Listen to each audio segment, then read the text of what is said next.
सारे भैया ने भाई मेरी राम राम। मैं जगदीप शर्मा स्टेप अप जे सर यूट्यूब चैनल पर आपका स्वागत करता हूं।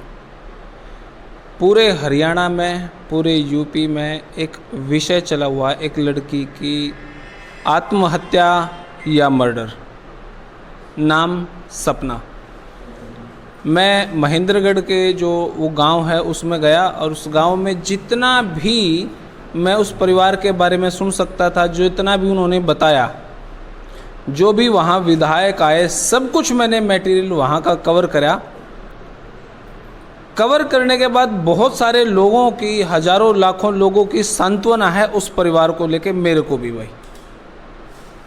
लेकिन विषय आता है दूसरा कि क्या हमने दूसरे पक्ष को कवर करना चाहिए या एक ही पक्ष की सुनकर छोड़ देनी चाहिए। मैं आज भी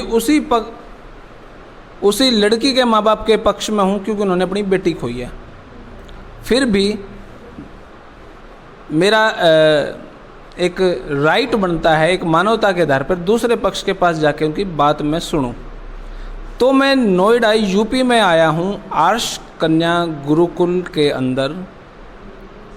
वहाँ का स्टाफ मेरे साथ है, वहाँ की प्रिंसिपल मैडम हमारे साथ हैं और सारा माहौल मैंने तो देख लिया। बहुत सारी बातें हैं मैंने देखी। यहाँ का माहौल, अड़ोस पड़ोस में जो लोगों से पूछताछ होती है ऑफ द रिकॉर्ड, वो मैंने कवर करी भाई। अब बात को मैं ज़्यादा ना घुमाऊँ, ज़्यादा ना तूल दूँ, डायरेक्ट पॉइंट पे आ जाता हूँ। हमारी मैडम से बात करता हूँ। बहन जी राम राम। राम राम है। क्या नाम है बहन जी आपका? सीमा। सीमा, आपके ही गुरुकुल की घटना है वो? हाँ जी, मेरे गुरुकुल की ही घटना है। परिवार इतना दुख में है, आपने वो बहुत सारी मीडिया की कवरेज देखी होगी। मैं बहुत सारी मीडिया की कवरेज भी देख रही हूँ। सोशल मीडिया पे जो ये चीज़ें चल रही हैं वो सभी लोग देख रहे हैं और उससे हम आहत है, क्योंकि सोशल मीडिया पे एक पक्ष दिखाया जा रहा है, जी जी, दूसरा पक्ष सामने नहीं आ रहा जी। तो मैं सभी से ये गुजारिश करती हूँ कि दूसरा पक्ष भी आके जाने। सच्चाई वो नहीं है जो आप देख रहे हैं जी। तो बहन जी देखो, मेरा तो एक ही पक्ष से मिल के आया हूँ। जो उन्होंने एलिगेशन लगाए हैं वो मैं आपसे पूछूंगा और चाहूँगा कि भी आप किस तरीके से उस बात को रखें। जी। पहला एलिगेशन उनका ये था कि भाई उन्होंने हमारे बच्चों को, यहाँ पे 200 बच्चे पढ़ते हैं, उनके साथ इस तरीके से कुछ दुर्व्यवहार होता है, बाहर हवन के लिए उनको भेजा जाता है। इस बात में कितनी सच्चाई है? 200 बच्चे हैं, कितने बच्चे? सबसे पहली बात, मेरे यहाँ 200 बच्चे कभी आज तक हुए नहीं, और जिसको उसकी बात पर यकीन करना है वो आके यहाँ इंक्वायरी करके। 200 नहीं तो 170, 104 बेटियाँ मेरे पास हैं। 104? हाँ जी। ओके। तो भाई जो बात दूसरे पक्ष से थी, 200 बच्चे हैं वहाँ पे, 200 बच्चे नहीं हैं, 104 बच्चों का यहाँ पे एडमिशन है। ओके। तो एक तो बात ये क्लियरफाई होती है भाई, ये एलिगेशन है। अब इसको किस तरीके से देखा जाए, किस तरीके से समझा जाए, वो बेहद ज़रूरी है। दूसरी बात ये है जी, उनका ये कहना है कि हवन के लिए आप बेटियों को भेजते, क्योंकि मैं शास्त्री करता था, हवन के लिए हम जाते थे, लड़कियों को नहीं भेजा जाता था। मेरे यहाँ कोई लड़की हवन के लिए नहीं जाती, आज तक का रिकॉर्ड है। ये मैं नहीं कह रही हूँ, मेरे यहाँ लड़कियों से भी पूछो, उनके पेरेंट्स से भी पूछो, क्योंकि कई बार डिमांड आती है आप लड़कियों को भेजिए वेद पाठ के लिए जी। लेकिन मैं मना कर देती हूँ। मेरी बेटियाँ यहाँ एजुकेशन के लिए आई है, मैं लड़कियों को गुरुकुल के बाहर नहीं भेजूंगी। आप ये किसी सी भी लड़की से पूछ सकते हैं। आप पेरेंट्स हैं या टीचर हैं जी? पेरेंट्स हैं। पेरेंट्स हैं। एक बार ये बात मैं इनसे पूछ लेता हूँ।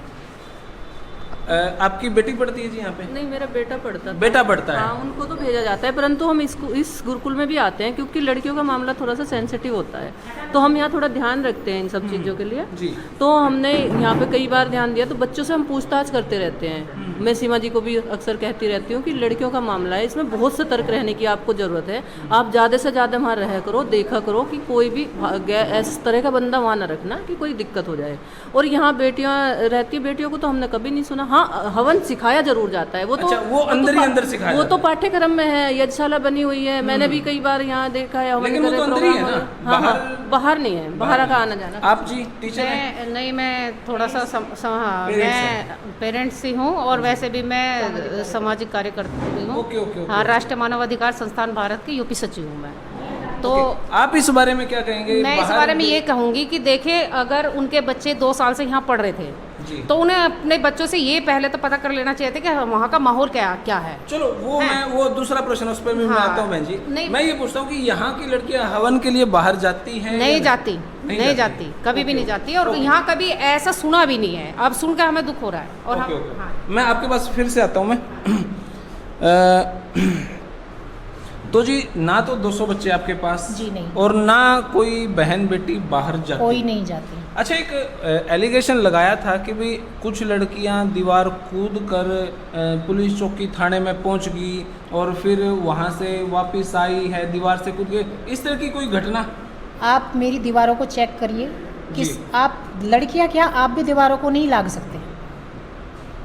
ओके, तो मतलब अच्छी ऊंची दीवारें हैं? ऊंची दीवारें हैं और ऐसी मेरी कभी लड़कियों ऐसी ने कोई घटना घटी हो? ऐसी कोई घटना हमारे यहाँ नहीं घटी। जितने एलिगेशन हैं सारे झूठे हैं, सबका मैं खंडन करती हूँ। और जिसको विश्वास है मेरे पास आइए और उसको प्रूव कीजिए। कि देखो भाई, अब दूसरी बात ये भी आती है, ये बात कहीं ना कहीं सही भी है। अभी तक मैंने यहाँ की जो बाउंड्री है वो बेहद ऊंची है और जो बच्चे यहाँ पर पढ़ते हैं वो बच्चे इतनी हाइट नहीं है कि वो कहीं दीवार पे कूद के भाग सके। तो ये भी मेरे को लगता है कि दीवार पे कूद के चौकी थाना तक जाना इतना इजी नहीं है, मेरे को ऐसा नहीं। अच्छा, कभी ऐसी कोई घटना हुई नहीं? जी नहीं। ओके बहन जी, एक बात उन्होंने बताई कि भाई हमारे पास 5 बजे फ़ोन आया, हमारे पास फ़ोन आने के बाद उन्होंने कहा कि जी आप फटाफट आ जाओ। वो क्या वाक़या हुआ, वहाँ से क्या बात? वो वाक़या हुआ 2 तारीख में, जो हमारी लड़कियां और अंदर का स्टाफ बता रहे हैं कि जी। उन दोनों बहनों की रात में लड़ाई हुई। अंदर स्टाफ रहता है? अंदर स्टाफ रहता है, लेडीज ओके। स्टाफ रहता है। Okay, okay. सारी लड़कियां एक साथ जेंट्स रहती, कोई नहीं रहता? जेंट्स कोई नहीं रहता। ओके हम सेक्टर 33 में रहते हैं, जी लड़कों वाले गुरुकुल में, क्योंकि मेरे खुद के 2 बेटे हैं तो हम यहाँ नहीं रह सकते। जी 2 तारीख में ये घटना हुई, दोनों बहनों की लड़ाई हुई। छोटी बहन ने बड़ी बहन को गालियाँ दी, जो बच्चे आपको अभी बता भी देंगे कि जी। तू गंदा खून है, हमारा खून नहीं है, मम्मी से बात नहीं करना। 2 बहनों की आपस में लड़ाई हुई? दोनों बहनों की आपस में, सपना ओके। और पुष्पा की। ओके तो उस लड़की को क्या चीज़ हर्ट कर गई ये तो हमें नहीं पता, ये तो वही जानती है। उस लड़की का जो सुसाइड नोट है वो 2 तारीख का लिखा हुआ है। उसने 2 तारीख को ही शायद अपने आप को सुसाइड नोट लिख के हैंग किया है। हमारे पास सुबह फ़ोन जाते हैं सेक्टर 33 में जहाँ हम रहते हैं, तो हमने फ़ोन साइलेंट किए हुए थे। मेरे सास ससुर बीमार, वो जी। मेरे पास आए हुए थे। अभी जी। मेरी पिछले दिनों मेरी सास एक्सपायर भी कर गई, ओके तो हमने फ़ोन साइलेंट किए थे कि ये डिस्टर्ब होंगे। नीचे ऑफिस में फ़ोन आता है, लड़का हमारे पास जाता है, मैम आपके फ़ोन आ रहे हैं कन्या गुरुकुल से, आप लोग पिक नहीं कर रहे हैं, वहाँ कोई मिसहैपनिंग हो गई है। जी हमने फ़ोन किया तो पता चला वाकई में कोई यहाँ मिसहैपनिंग हुई है। हम इधर दौड़े हुए आए, पता चला कि ऐसे सपना जो है हमारी गुरुकुल की लड़की, ऐसे उसने फांसी लगा ली है। हमने ये टेक्निकल चीज़ें हमें आती नहीं, हमने उसके पेरेंट्स को फ़ोन किया। पेरेंट्स बोले हमारे पास आने का किराया नहीं है। हमने कहा एक किस मानव, टाइम फ़ोन किया आपने? लगभग 5:30 पौने 6 बजे, 5:30 5:30। 5:30 ओके हाँ, तो उन्होंने कहा हमारे पास आने का किराया नहीं है। हमने एक मानवता होने के नाते हमें पता था कि वो लड़कियों को ज़बरदस्ती 18 जून को तीनों बच्चों को मेरे यहाँ छोड़ के गई है। अच्छा, मतलब आपने नहीं बुलाए बच्चे? मैं क्यों बुलाऊंगी, लॉकडाउन में मैं बच्चों को भेज रही हूँ। ओके। मैं अपने पास बच्चों को क्यों बुलाऊंगी? तो उन्होंने जबरदस्ती? जबरदस्ती। ऐसा क्यों?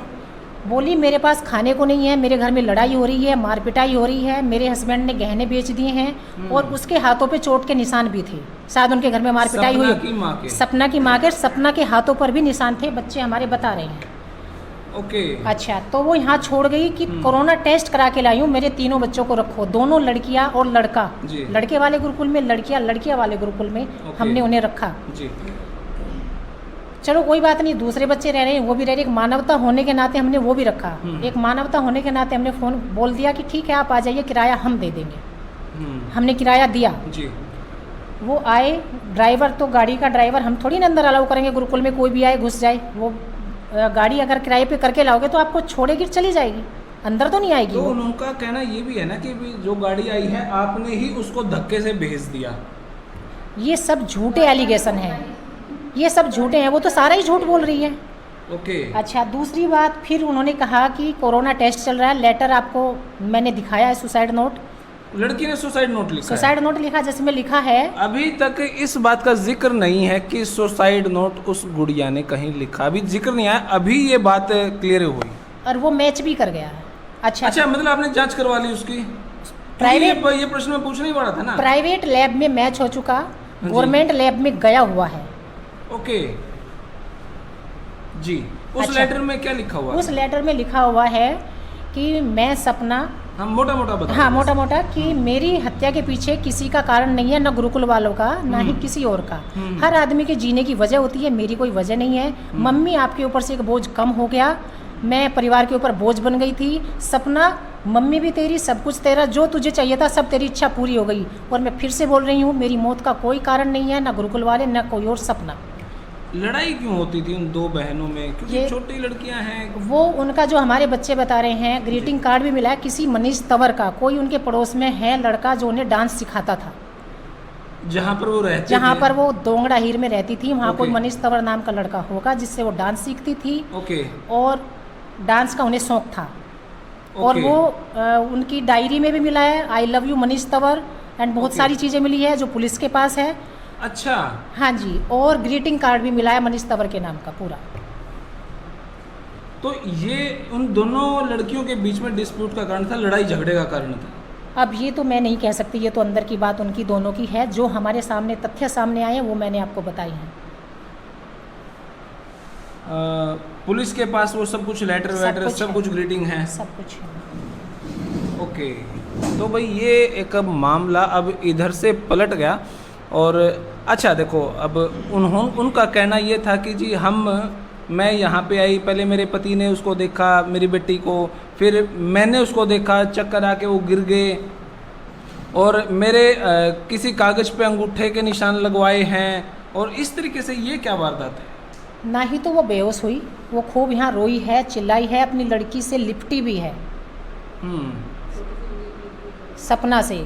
और उसकी छोटी लड़की को फ़ोन दिया, जो छोटी लड़की उसके फ़ोन में वीडियो से गाने सुन रही थी, यूट्यूब से गाने सुन रही थी। हाँ, अब मेरे को ध्यान आ गया, सुबह 5 साढ़े 5 बजे उस गुड़िया ने, छोटी बहन ने, अपनी बहन को हैंग पोजीशन में देखा। जी, देखा। मैंने पूछा फिर क्या हुआ? यूँ बोले जी वहाँ की एक टीचर ने मेरे को थप्पड़ मारा, ऊपर रूम में बंद कर दिया। इस बारे में क्या कहना है आपका? ना ही किसी टीचर ने थप्पड़ मारा, क्यों मारेगी थप्पड़? ये उस लड़की का तो काम नहीं था। उस लड़की ने ब्रेकफास्ट भी किया है सब बच्चों के साथ में, आप बच्चों से पूछ सकते हैं। ब्रेकफास्ट किया, फिर मतलब वो लड़की 5 बजे मरने के बाद उस लड़की, उसकी छोटी बहन ने खाना खाया है? हाँ जी, ब्रेकफास्ट किया है। और बच्चों जो बता रहे हैं, अभी आपको बताएंगे, उसने ये बोला है कि मुझे सपना के मरने का दुख नहीं है, मुझे दुख इस बात का है कि मम्मी को क्या जवाब दूंगी। वो छोटी गुड़िया ने ये बात वो कही है? छोटी गुड़िया ने ये बात बोली है। भाई ये जो मामला है इतना पलट गया, जो इन्होंने कहा, सच में ये तो एक कलाकारी है, ये तो बोलने का ढंग। खैर मैं तो यही कहूँगा जांच हो इस लेवल पे। क्या आप जांच चाहते हैं इस बारे में? बिल्कुल चाहते हैं, निष्पक्ष जांच चाहते हैं। मुझे शासन प्रशासन, खट्टर सरकार और यूपी सरकार दोनों पे भरोसा है और विश्वास है। निष्पक्ष जांच हो। वो क्या कहती है, मैं कहती हूँ सारी जांच होनी चाहिए, निष्पक्ष जांच होनी चाहिए। ये तो भाई गजब हो गया, जब एक छोटी सी लड़की ये कहती है कि मुझे दुख नहीं है इस बात का, दुख इस बात का कि मेरी माँ को मैं क्या जवाब दूंगी। हाँ जी। अच्छा, आप बता रहे हैं कि वो छोटी बेटी YouTube पे वीडियो देख रही थी उसकी, हाँ, अपनी मम्मी के फ़ोन पर। मम्मी पापा आ गए। मम्मी पापा बिजी थे क्योंकि उनकी जी। लड़की ख़त्म हुई है, जी। तो वो उनका फ़ोन लेके उस फ़ोन पर YouTube पर गाने सुन रही थी। लेकिन उनका तो कहना ये है, माँ बाप जब आए आपने फोर्सली मोबाइल छीन लिया उनसे। मोबाइल छीन लिया? अगर मोबाइल छीन लिया तो उन्होंने अपने बाप से हरियाणा में 2 बार बातें कैसे की? अच्छा, तो उसकी माँ ने अपने माँ बाप से बातें की? अपने बाप से, विनोद कुमार से बातें की, उनसे कहा कि ऐसे ऐसे हो गया है। उनके बाप ने कहा ठीक है, संस्कार करके आ जाओ, लड़की हमारी थी, जिम्मेदारी हमारी है, संस्कार करके आ जाओ। कोरोना चल रहा है, किसके चक्कर में पड़ रहे हो पोस्टमार्टम के? अच्छे से संस्कार करके आ जाओ, 3 दिन बाद हम फूल ले आएंगे। उसके बाप ने वहाँ से बोला, फूल लाने की बात हुई, फूल लाने की भी बात हुई। लेकिन वो तो कह रहे हैं कि हमें तो फूल भी नहीं चुगने दिए बच्ची के। अब ये सारे एलिगेशन में कैसे, मैं आपको एक क्लिप दे दूंगी, आप उसके माध्यम से जान सकते हैं कि सच क्या है। क्लिप है अभी आपके पास? मेरे पास क्योंकि ऑडियो मैं क्लिप चाहता है। हूँ कि अभी आप क्लिप ऑडियो क्लिप। भाई अगर ऐसा है तो ये मामला दूसरी तरफ से यूं पलट सकता है कि कहीं ब्लैकमेलिंग तो नहीं है। ऑनेस्टली यार, मैंने उस परिवार के साथ दिल से बात की थी, लेकिन अगर ये बात यहाँ पे है। हाँ जी, एक बार सुनाए बहन जी। भैया कौन बोल रहे हैं?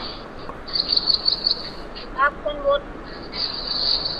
मैं नवीन से बात करनी थी।